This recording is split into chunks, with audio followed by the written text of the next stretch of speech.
اعوذ باللہ من الشیطان الرجیم بسم اللہ الرحمن الرحیم۔ رات کی بادشاہ سورت جو نبی کریم صلی اللہ علیہ وسلم ہر رات پڑھ کر سوتے تھے۔ صبح اٹھو گے پورا دن غیب سے رزق اور دولت ملے گی۔ ناظرین، ہمارا آج کا وظیفہ قرآن پاک کی ایک ایسی بادشاہ سورت کا وظیفہ ہے جو نبی پاک صلی اللہ علیہ وسلم رات کو پڑھ کر سوتے تھے۔ حضور پاک صلی اللہ علیہ وسلم نے فرمایا کہ اس سورت کو ترک نہ کرو، کیونکہ اس کی تلاوت کرنے والے کو اللہ دوست رکھتا ہے اور اپنے پسندیدہ بندوں میں شامل کر لیتا ہے۔ تو جو شخص ہمیشہ اس کی تلاوت کرتا ہے وہ صبح جب اٹھتا ہے پورا دن غیب سے رزق اور دولت اس کے پاس آتی ہے، اس کے گھر کو برکتوں سے بھر دیا جاتا ہے۔ اللہ تعالیٰ قیامت کے دن اس کا نامہ اعمال اس کے دائیں ہاتھ میں دے گا اور وہ بغیر حساب کتاب کے جنت میں داخل ہوگا، اور آخرت میں اسے اتنا اجر ملے گا کہ وہ راضی ہو جائے گا۔ قرآن مجید ہدایت، رحمت اور شفا کا سرچشمہ ہے۔ اس کی ہر صورت اپنے اندر انوار اور برکات لیے ہوئے ہے، اور ان میں سے ایک عظیم الشان سورت الملک ہے، جسے تبارک الذی بیدہ الملک بھی کہا جاتا ہے۔ اس سورت کی تلاوت کے بے شمار فضائل احادیث نبویہ، آثار صحابہ اور اقوال اولیاء میں موجود ہیں۔ اگر کوئی بندہ رات کو روزانہ خشوع اور خضوع سے اس سورت کی تلاوت کو اپنا معمول بنا لے تو وہ دنیا اور آخرت کی کامیابیوں کا مستحق بن جاتا ہے۔ اس سورت کا ایک ایسا عمل آپ کو اس ویڈیو میں بتاؤں گا، انشاءاللہ آپ کی تمام ضرورتوں کے لیے وہ عمل کافی ہوگا۔ اور آپ تمام بہن بھائیوں کو یاد کروانا چاہتا ہوں کہ آپ میں سے جن بہن بھائیوں نے اپنے لیے یا اپنے دوست احباب رشتہ داروں کے لیے نام لے کر دعا کرنے کا کہا تھا، الحمدللہ ان سب کے لیے نام لے کر دعا کر دی گئی ہے۔ اور آپ میں سے جو بہن بھائی اپنے لیے یا اپنے بہن بھائیوں کے لیے یا کسی کے لیے بھی نام لے کر ہماری خصوصی اجتماعی دعا میں نام لے کر دعا کروانا چاہتے ہیں تو وہ کمنٹ باکس میں وہ نام ضرور لکھ دیں۔ انشاءاللہ ان تمام بہن بھائیوں کے لیے بھی خصوصی اجتماعی دعا میں نام لے کر دعا کروائی جائے گی۔ تو بھائیوں اور بہنوں، سورۃ الملک نہ صرف قبر کے عذاب سے نجات کا ذریعہ ہے، بلکہ بندے کے لیے اللہ تعالیٰ کی رحمت، مغفرت اور قرب حاصل کرنے کا وسیلہ بھی بنتی ہے۔ یہ سورت کل 30 آیتوں پر مشتمل ہے، مگر اس کی برکات بے حد وسیع ہیں۔ رات کا وقت ایسا پرسکون وقت ہوتا ہے جس میں نہ کوئی شور ہوتا ہے، اور بندہ خاموشی سے تنہائی میں اپنے رب کریم کی حمد و ثنا، قرآن پاک کی تلاوت کر کے اپنے رب کو راضی کر سکتا ہے۔ جو شخص رات کو اس سورت کی تلاوت کرتا ہے وہ اللہ کے قرب کا مستحق بن جاتا ہے۔ رات کے وقت کی سورت کی تلاوت کرنے سے بالکل نور ملتا ہے اور ایمان میں تازگی آتی ہے، دنیا کی فکر کم اور آخرت کی فکر غالب ہو جاتی ہے۔ یہ سورت انسان کے اندر یقین، توکل، عاجزی اور بندگی کے جذبات پیدا کرتی ہے۔ اللہ کے نظام، اس کی قدرت اور اس کی رحمت پر ایمان تازہ کرتی ہے۔ اس سورت کے ذریعے انسان اپنے خالق کی عظمت، اس کے عدل اور اس کے علم کا قائل ہو جاتا ہے۔ اولیاء کرام اور سلف صالحین کے ہاں رات کو سورۃ الملک کی تلاوت کا خاص معمول رہا ہے، اور حضرت عبداللہ بن عباس رضی اللہ تعالی عنہ فرماتے ہیں، سورۃ الملک نجات دینے والی سورت ہے۔ جو شخص اسے ہر رات پڑھے گا اللہ تعالیٰ اس کے لیے قبر میں نور بنا دے گا، اور زیادہ تر احادیث میں اس سورت کو رات سونے سے پہلے پڑھنے کی خاص تلقین کی گئی ہے، کیونکہ رات کے وقت اس سورت کی تلاوت کرنا باعث ثواب ہے۔ اس لیے رات کے وقت اس سورت کی تلاوت کرنے سے بے شمار فیوز و برکات نصیب ہوتے ہیں۔ ایسے وقت میں اللہ کی طرف رجوع کرنا اور سورت کی تلاوت کرنا بندے کو اللہ کا محبوب بناتی ہے۔ حدیث قدسی میں اللہ تعالیٰ فرماتے ہیں، میرا بندہ نوافل اور نیکیوں کے ذریعے میرے قریب ہوتا رہتا ہے، یہاں تک کہ میں اس سے محبت کرنے لگتا ہوں۔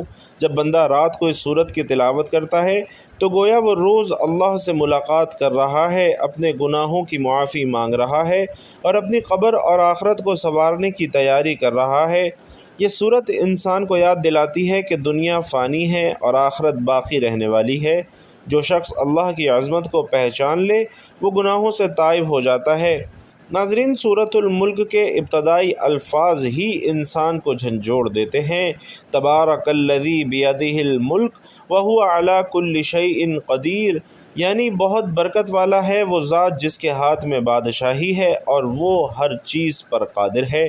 رات کو سورۃ الملک کی تلاوت کرنے والا شخص گویا اپنی قبر کے اندھیروں کو اجالوں میں بدل رہا ہے۔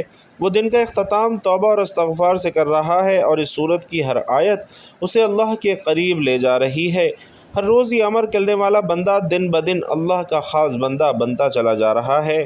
یہ سورت بندے کے دل میں اللہ کے حضور حاضری کا تصور پیدا کرتی ہے، اور جب انسان کے دل میں آخرت کی فکر پیدا ہو جائے تو وہ دنیا کی بے وقت چیزوں سے بے نیاز ہو جاتا ہے۔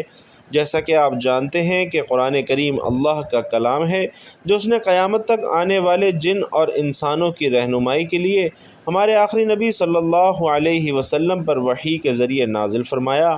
قرآن کریم اللہ کی صفت ہے، اللہ کی مخلوق نہیں ہے، اور وہ لوح محفوظ میں ہمیشہ سے ہے۔ اللہ تعالیٰ کے جو فیصلے آسمانوں کے اوپر تحریر ہیں وہ کسی بھی تبدیلی سے محفوظ ہونے کے ساتھ ساتھ شیاطین کے شر سے بھی محفوظ ہیں، اور اسی لیے انہیں لوح محفوظ کہا جاتا ہے۔ ان کی شکل و صورت ہم نہیں جانتے، مگر قرآن و حدیث کی روشنی میں ہم اس پر ایمان لائے ہیں۔ قرآن، جس کے معنی ہیں پڑھی جانے والی کتاب، دنیا میں سب سے زیادہ پڑھی جانے والی کتاب یہی قرآن مجید ہے، جس کے بغیر سمجھے بھی لاکھوں لوگ ہر وقت تلاوت کرتے رہتے ہیں، اور اللہ تعالیٰ نے متعدد جگہوں پر اپنے کلام پاک کے لیے قرآن کا لفظ استعمال کیا ہے، اور اللہ تعالیٰ نے قرآن کریم کو قیامت تک کے لیے آنے والے انسانوں کی ہدایت کے لیے نازل فرمایا ہے، مگر اللہ سے ڈرنے والے ہی اس کتاب سے فائدہ اٹھاتے ہیں۔ ماہ رمضان کی ایک بابرکت رات لیلۃ القدر میں اللہ تعالیٰ نے لوح محفوظ سے آسمان دنیا پر قرآن کریم نازل فرمایا، اور اس کے بعد حسب ضرورت تھوڑا تھوڑا حضور اکرم صلی اللہ علیہ وسلم پر نازل ہوتا رہا، اور تقریباً 23 سال کے عرصے میں قرآن کریم مکمل ہوا۔ قرآن کریم کا تدریجی نزول اس وقت شروع ہوا جب آپ صلی اللہ علیہ وسلم کی عمر مبارک 40 سال تھی، اور قرآن کریم کی سب سے پہلی جو آیت غار حرا میں اتری وہ سورۃ العلق کی ابتدائی آیات ہیں، اور اس پہلی وحی کے نزول کے بعد 3 سال تک وحی کے نزول کا سلسلہ بند رہا۔ 3 سال کے بعد وہی فرشتہ جو غار حرا میں آیا تھا آپ صلی اللہ علیہ وسلم کے پاس آیا، اور سورۃ المدثر کی ابتدائی چند آیات آپ پر نازل فرمائیں، اور اس کے بعد حضور اکرم صلی اللہ علیہ وسلم کی وفات تک وحی کے نزول کا تدریجی سلسلہ جاری رہا۔ غرض تقریباً 23 سال کے عرصے میں قرآن مجید مکمل نازل ہوا۔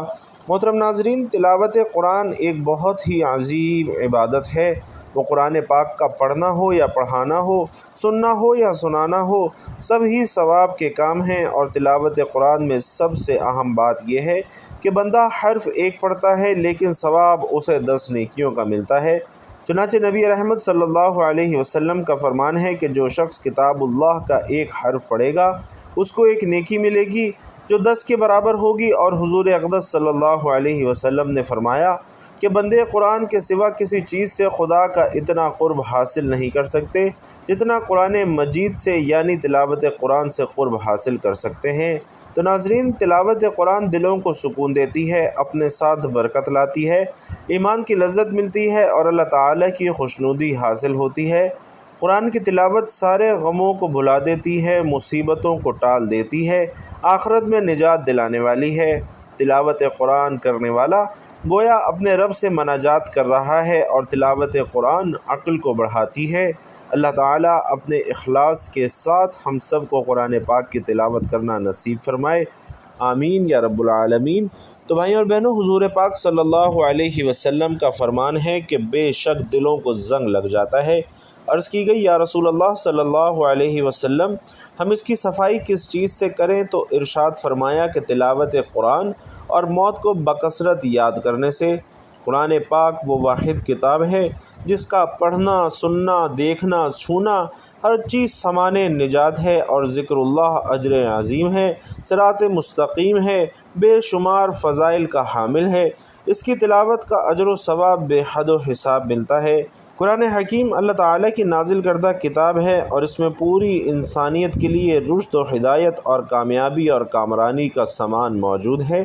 یہ کتاب بندوں کو خالق سے ملاتی ہے، گمراہوں کو صراط مستقیم کا پتہ بتاتی ہے، اجڑے دلوں میں ایمان و یقین کے سبزے اگاتی ہے، قلب و جگر کو تقوی اور طہارت کے نور سے منور کرتی ہے، مایوسی میں ڈوبی ہوئی زندگیوں میں امید کی روشنی پیدا کرتی ہے، روحانی اور جسمانی امراض کا صفایا کرتی ہے، پریشانیوں کو دور کرتی ہے، اور اس کے علاوہ نہ جانے کتنی صفات کی حامل یہ بے نظیر کتاب ہے۔ اور ناظرین، یوں تو انسانوں کی رشد و ہدایت کے لیے متعدد صحیفے نازل کیے گئے ہیں، جن میں سے بیشتر حوادث کی نظر ہو گئے اور کچھ باقی رہے، تو گزرتے وقت کے ساتھ ساتھ ان میں تحریف اور ترمیم ہوتی رہی، حتیٰ کہ وہ اپنی اصلی شکل اور صورت سے بالکل منحرف ہو گئے۔ لیکن یہ قرآن کریم کا امتیازی وصف ہے کہ اس کی حفاظت کی ذمہ داری بھی خود اللہ رب العزت نے لے رکھی ہے، اور اس کی حفاظت کے لیے ایسا وسیع اور عالمگیر نظام قائم فرمایا ہے جس کے نتیجے میں اس کا ایک حرف تو کیا، ایک نقطہ بھی تحریف نہ ہو سکا اور انشاءاللہ نہ ہی ہو سکے گا۔ اللہ تعالیٰ نے لاکھوں کی تعداد میں حفاظ اور قرآن اور علماء مفسرین پیدا کر دیے، جن کا شب و روز قرآن مجید پڑھنے، پڑھانے، سمجھنے، سمجھانے میں وقت گزرتا ہے۔ وہ ہمہ وقت قرآن کریم سے وابستہ رہتے ہیں اور اس کے علوم و معارف سے فیض یاب ہوتے رہتے ہیں۔ ان سے بڑا خوش نصیب اور کامیاب اور کامران شخص روئے زمین پر کوئی ہو ہی نہیں سکتا کہ ان افراد کے مقام اور رتبے تک کس کی رسائی ہو سکتی ہے، جو کہ خدا کے نظام کا حصہ ہیں جو اس نے حفاظت قرآن کے لیے مقرر فرمایا ہے۔ بے شک قرآن کریم دنیا کی تمام کتابوں سے بہتر، فائق اور برتر ہے، جس کی صداقت و حقانیت روز روشن کی طرح آیا ہے۔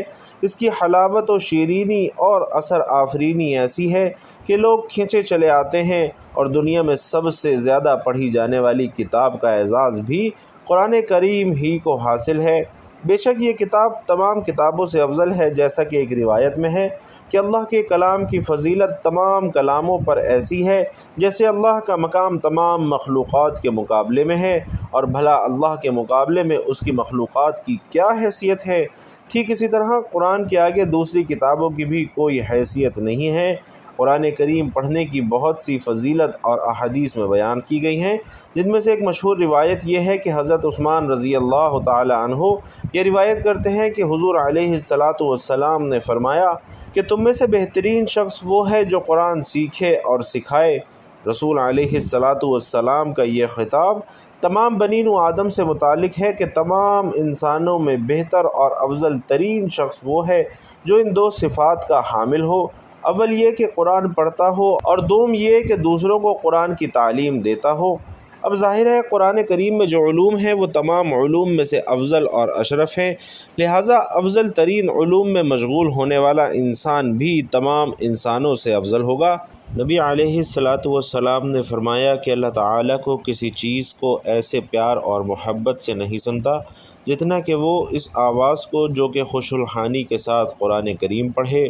اور حضرت عائشہ رضی اللہ تعالی عنہ فرماتی ہیں کہ حضور صلی اللہ علیہ وسلم نے فرمایا کہ جو آدمی قرآن مجید میں ماہر ہو وہ ان فرشتوں کے ساتھ ہے جو معزز اور بزرگی والے ہیں، اور جو قرآن مجید اٹک اٹک کر پڑھتا ہے، اسے پڑھنے میں دشواری پیش آتی ہے تو اس کے لیے دوہرا اجر ہے۔ نبی علیہ الصلاۃ والسلام کا فرمان ہے کہ آسمانوں اور زمین کو پیدا کرنے سے 1000 سال پہلے اللہ تعالیٰ نے ان صورتوں کی تلاوت کی۔ جو فرشتوں نے تلاوت سنی تو کہنے لگے خوش نصیب ہے وہ امت جس پر یہ قرآن اتارا جائے گا، اور خوشحالی ان دلوں کے لیے جو اس کو پڑھیں گے اور اسے یاد کریں گے، اور خوشحالی ہے ان زبانوں کے لیے جو اس کی تلاوت کریں گے۔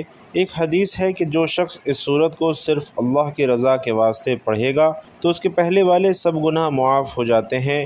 بس اس صورت کو اپنے مردوں پر لازمی پڑھا کرو، کم از کم دن میں ایک مرتبہ اس صورت کو لازمی پڑھیے، کیونکہ جو اس صورت کی تلاوت کرتا ہے اللہ اسے پسند کرتا ہے اور اسے ولی بنا دیتا ہے۔ تو آپ بھی اس صورت سے دوستی کر لیجئے، اللہ کی رضا کے لیے روزانہ رات کو پڑھ لیں اس صورت کو۔ اس صورت سے اللہ اتنا خوش ہوں گے کہ اس کی زندگی کی تمام پریشانیاں انشاءاللہ ختم ہو جائیں گی، اور آپ جیسا چاہیں گے ویسا ہی ہوگا۔ بھائیو اور بہنوں، رسول کریم صلی اللہ علیہ وسلم نے کچھ صورتوں اور آیتوں کی خصوصی فضیلت بیان فرمائی ہے، اور انہی میں سے ایک سورۃ الملک ہے۔ سورۃ الملک کی 3 فضیلتیں صحیح احادیث میں موجود ہیں۔ پیارے آقا صلی اللہ علیہ وسلم اس سورہ مبارکہ کی تلاوت کیے بغیر نہیں سوتے تھے۔ یہ سورہ مبارکہ اپنے پڑھنے والے کے لیے شفاعت کرے گی یہاں تک کہ اسے معاف کر دیا جائے گا۔ اور نبی رحمت صلی اللہ علیہ وسلم نے فرمایا کہ قرآن مجید میں ایک سورت ہے جس میں 30 آیتیں ہیں اور وہ اپنے پڑھنے والے کے لیے اللہ تعالیٰ سے سفارش کرے گی حتیٰ کہ اس کی مغفرت کر دی جائے گی۔ سورۃ الملک قبر کے عذاب سے بچانے والی سورت ہے۔ اس سورت کا ساتھی قبر کے عذاب سے محفوظ رہے گا۔ پیارے آقا صلی اللہ علیہ وسلم نے فرمایا کہ سورۃ الملک قبر کے عذاب کو روکنے والی سورت ہے۔ اس سورت کو سونے سے پہلے پڑھنے کی تلقین ہے۔ چونکہ نیند موت کی طرح ہے، بلکہ اللہ کے رسول صلی اللہ علیہ وسلم نے سونے کی دعا میں نیند کو موت قرار دیا ہے، اور نبی کریم صلی اللہ علیہ وسلم کا سونے کے وقت پڑھنے کے لیے انتخاب کرنے کی وجہ آخرت میں اس کے خصوصی فوائد ہیں، جیسا کہ دوسری اور تیسری فضیلت سے واضح ہے کہ یہ سورت عذاب قبر سے حفاظت کا ذریعہ ہے اور آخرت میں مضبوط شفاعت کی شکل میں نجات کا سبب بنے گی۔ گویا اس سورت کا اہتمام کرنے والا آخرت میں انشاءاللہ کامیاب ہو جائے گا۔ بھائیو اور بہنوں، سورۃ الملک کی فضیلت کا تقاضا ہے کہ ہم اس سورہ مبارکہ کو پڑھنے کا خاص اہتمام کریں۔ رات کو سونے سے پہلے اسے پڑھنے سے اس کی فضیلت اور بھی زیادہ ہے، جیسا کہ پیارے آقا صلی اللہ علیہ وسلم کا معمول تھا۔ اس سورت کی اہمیت کا راز کیا ہے؟ یہ قابل غور پہلو ہے کہ جب ہم اس سورت کی آیات پر غور کرتے ہیں تو ہمیں پتہ چلتا ہے کہ یہ سورت رب العالمین کی عظمت، اس کی بادشاہت، قدرت اور ربوبیت کی تعلیم پر مشتمل ہے۔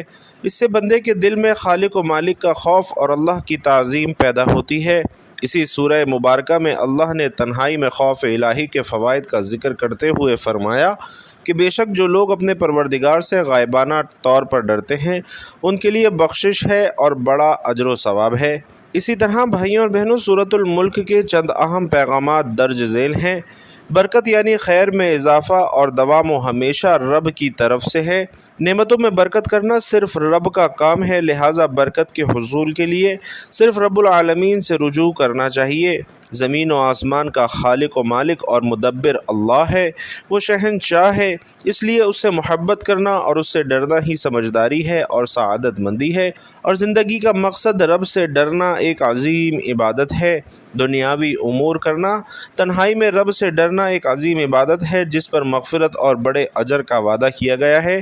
دنیاوی امور دوسری چیزوں میں مشغول ہو کر آخرت کو فراموش نہیں کرنا چاہیے، کیونکہ دنیا زوال پذیر ہے، تمام اور ہمیشہ کی صرف آخرت کے لیے ہے۔ کائنات میں موجود آیات الہی مثلاً آسمان و زمین، سورج، چاند، مختلف قسم کے پھل پھول، اناج، پیڑ اور پودے وغیرہ پر غور و فکر کرنا چاہیے تاکہ رب کی تعظیم پیدا ہو، کیونکہ مخلوق کی عظمت خالق کی عظمت کی دلیل ہے اور صراط مستقیم یعنی اسلام پر چلنے والا قابل تعریف ہے، اور اس کی بصیرت اور بصارت کی گواہی خود رب نے دی ہے۔ اللہ نے ہمیں پیدا کیا، کان، آنکھیں، دل عطا فرمایا تاکہ ہم شکر ادا کریں۔ ہر نعمت کا تقاضا ہے کہ ہم اپنے رب کا شکر ادا کریں۔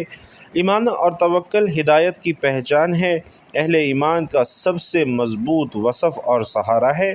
اس کے برعکس شرک اور رب سے دوری کھلی گمراہی ہے۔ قیامت کا علم صرف اللہ کو ہے، یہ اللہ کے وسیع علم کی دلیل ہے، بلکہ اللہ تعالیٰ پوشیدہ خیالات کو بھی جانتا ہے۔ ناظرین، یہ سورت اہل ایمان کو بندگی کے آداب سکھاتی ہے، اور ایمان، عمل صالح، خشیت الہی اور جنت و جہنم پر ایمان، اور رب کی شکر گزاری، غور و فکر، استقامت الدین، توکل علی اللہ اور رب العالمین سے ہمیشہ ڈرنے اور محبت کرنے کی تعلیم دیتی ہے۔ اللہ رب العزت ہمیں ہر رات اس سورہ مبارکہ کی تلاوت کرنے کی توفیق نصیب فرمائے۔ میرا سنانا اور آپ کا سننا اپنی بارگاہ میں قبول و منظور فرمائے، اور نیکی کی بات ہم سب کو سننے، سمجھنے اور اس پر عمل کرنے کی طاقت اور توفیق مرحمت فرمائے، آمین یا رب العالمین۔ بھائیوں اور بہنوں، آخر میں آپ سے گزارش ہے کہ اللہ تعالیٰ کے 99 ناموں میں سے کوئی سے بھی 2 نام کمنٹ باکس میں ضرور لکھیے گا۔ اللہ تعالیٰ آپ سب کا حامی و ناصر ہو، آمین یا رب العالمین۔